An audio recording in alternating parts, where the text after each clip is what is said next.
గురించి వాళ్ళ పాపని పడుకోబెట్టారు. ఆ మంచం మీద హీటర్ పెట్టారు.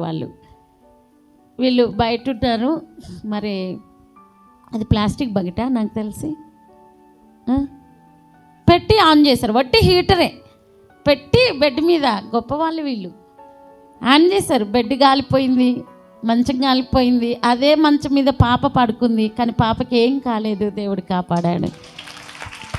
అదే మంచం మీద పాప ఉంది, పొగలొస్తున్నాయి, మరి అన్నీ కాలిపోయినాయి, కానీ పాపకైతే ఏం కాలేదు. అసలు దేవుడు ఎంత గొప్ప కార్యం చేశాడంటే అసలు అది ఒక అద్భుతం. ఇంకా శద్రక్ మేషక్ అగ్నిగుండంలో నుంచి బయటకు వచ్చినట్టు ఆ పాప బయటకు వచ్చింది.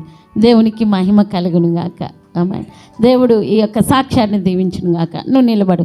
వీళ్ళ బాలాజీ నుంచి నగర్ నుంచి ఇద్దరు భార్యాభర్తలు, మంజుల నరసింహులు.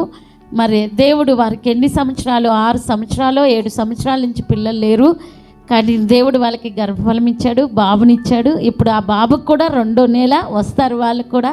దేవుడు ఎంతోమందికి గర్భాలు తెరిచి పిల్లలు ఇస్తున్నాడు. దేవుడికి మహిమ కలుగును గాక. దేవుడు ఈ సాక్ష్యాలు దీవించును గాక. ఆమేన్.